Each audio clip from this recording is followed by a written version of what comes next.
안녕하세요. 세상의 모든 잡스러운 지식을 전하는 잡지왕입니다. 요즘 중국에서 제작해 논란을 일으킨 영화가 있죠. 바로 장진호 전투인데요.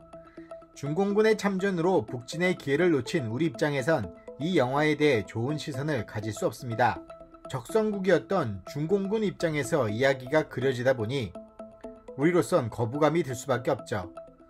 그렇다면 저들이 주변국의 껄끄러운 시선에도 불구하고 굳이 영화로 제작한 장진호 전투는 우리겐 과연 어떤 전투였을까요?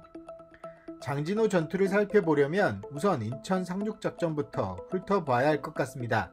부산 목전까지 북한군이 들어선 상황에서 연합군은 인천 상륙작전을 통해 북한군의 보급을 끊고 남과 북에서 북한군을 몰아붙이고자 했습니다. 그렇게 시작된 것이 인천 상륙작전인데요. 다행히 인천 상륙작전이 성공을 거두면서 계획대로 북한군을 남한에서 몰아내고 서울까지 탈환할 수 있었죠. 연합군은 여기에서 멈추지 않고 북쪽으로 진격하기로 합니다. 인천 상륙작전의 주역이었던 미 7사단과 미 해병대 1사단이 동쪽으로 올라가 각각 이원과 원산으로 진격했습니다. 미 2사단은 서쪽을 담당 평양까지 올라갔죠. 여러가지 우여곡절이 있긴 했지만 연합군은 순조롭게 북진을 진행했습니다. 동쪽에선 7사단과 미 해병대 1사단, 그리고 우리 1군단이, 서쪽으로는 미 2사단이 이렇게 나눠서 말이죠. 그런데 여기에서 문제의 중공군이 등장합니다. 연합군이 북진에 성공하면 자신들과 국경을 직접 마주봐야 하는 것에 부담을 느낀 중공군은 전격적으로 한국전쟁에 참전을 결정했습니다. 중공군의 참전 소식을 들은 연합군은 직접 그들과 마주하기 전까지는 중공군의 위력을 과소평가했다는데요.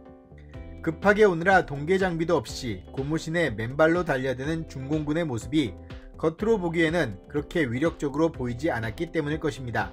그러나 중공군은 나름대로 연합군을 상대할 전략을 짜고 자신들이 원하는 곳에서 기다리고 있었습니다. 바로 장진호에서 말이죠. 장진호까지 의미 있는 저항을 받지 않고 올라온 연합군은 얼마 안 있으면 집으로 돌아갈 수 있을 것이라 생각했죠. 메가더 사령관이 크리스마스 대공세라고 명명한 작전 때문에라도 더 그랬습니다. 장진호는 개마고원에 위치한 호수입니다. 이곳은 중강진과 함께 한반도에서 가장 기온이 낮은 지역이기도 하죠. 연합군은 장진호를 중심으로 서쪽의 유담리, 동쪽의 신흥리, 남쪽의 하갈우리의 진지를 구축했습니다. 중공군은 연합군이 장진호 근처로 오기만을 기다리며 전투를 준비하고 있었죠. 연합군이 장진호에 도착하자 중공군의 공세가 시작되었습니다. 연합군에 비해 절대적으로 부족한 무기와 보급 수준 때문에 낮에는 숨어있다가 밤에만 연합군 진지를 공격하는 작전을 펼쳤죠. 장진호에서 연합군은 두 가지의 적과 싸워야 했습니다. 중공군과 추위. 11월에서 12월 사이 장진호는 최대 영하 40도까지 떨어지는 극한의 추위를 기록하는 곳입니다. 장진호에 처음 도착했을 때 연합군 병사들은 얼음지옥이라고 표현할 정도였죠. 나름 방한 장비를 갖추었던 연합군이었지만 장진호의 추위는 그 정도로 막을 수 있는 수준이 아니었습니다.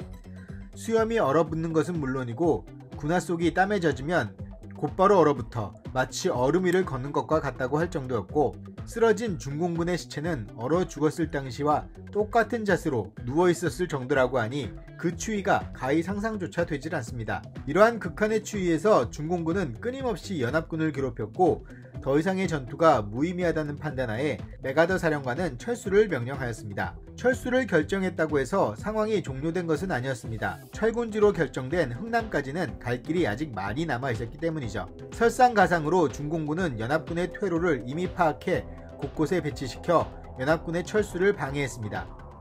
연합군은 장진호의 남쪽 하갈우리를 지나 고토리, 황초령, 함흥을 거쳐 흥남으로 빠지는 전략을 세우고 퇴각을 시작했습니다. 이에 중공군은 연합군의 퇴로 곳곳에서 밤마다 나타나 퇴각하는 연합군을 괴롭혔죠. 철수작전의 가장 큰 고비는 황초령이었습니다. 황초령을 넘어가기 위해선 다리가 필요한데 연합군의 퇴로를 예상한 중공군이 하나밖에 없던 다리를 끊어버렸던 것이죠. 연합군은 이 고개를 넘기 위해 교각이 꼭 필요한 상황이었습니다. 방법은 한 가지뿐이었습니다. 공중에서 부교를 보급받아 공병이 재빠르게 설치하는 방법이었죠. 그러나 해발 1000m가 넘는 고원지대에 구름이 눈앞에서 펼쳐지고 설상가상 눈까지 내리는 황초령에서 비행기가 부교를 제대로 떨어뜨려 주는 것 역시 쉬운 일은 아니었습니다. 그러나 하늘이 도왔을까요?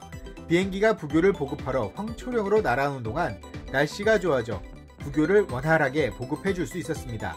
이어서 곧바로 공병들이 재빠르게 부교를 설치해 연합군은 안전하게 황초령을 넘을 수 있었는데요.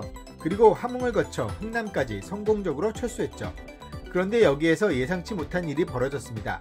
연합군의 철수 소식을 듣고 북한을 탈출하고자 하는 난민들이 흥남으로 몰려들기 시작했던 것입니다. 연합군으로서는 전혀 예상하지 못했던 일이었기에 연합군 사령부는 난감해했죠. 원래 계획대로 난민 철수에는 관여하지 않겠다고 결정을 내리기까지 했죠. 그러나 1군 단장 김백일 장군이 피난민의 철수를 도와야 한다고 알문드 소장을 적극적으로 설득했습니다. 이 사람들은 우리가 이곳에 왔을 때 태극기를 들고 열렬히 우리를 환영했고 적극 도운 사람들인데 이렇게 이 사람들을 두고 간다면 북한군에 의해 목숨을 담보받지 못할 것이다 라고 설득을 했습니다. 이러한 김백일 장군의 설득이 효과를 발휘하여 연합군은 난민의 철수까지 동시에 계획하게 됩니다. 이렇게 수만 명의 난민들이 안전하게 남한으로 피난할 수 있었죠. 이것이 대략적인 장진호 전투와 그 후에 이어진 흥남 철수의 스토리입니다. 미 해군은 지난 2002년 이지스급 순양함을 건조했는데요. 이 배의 이름을 초신이라고 지었습니다. 초신은 바로 장진호를 뜻하는 말이죠. 그만큼 장진호 전투는 미군에게도 의미 있는 전투로 기억되고 있는 모양입니다. 이렇듯 우리에게 장진호 전투는 북진의 기회를 잃고 빨리 끝낼 수 있었던 전쟁을 3년이라는 기간 동안 끌고 가게 만든 결정적인 사건으로 남아 있습니다. 중공군의 시각으로 바라본 장진호 전투를 다룬 이 영화가 우리에겐 불쾌할 수밖에 없는 이유가 바로 이 때문일 것입니다. 감사합니다.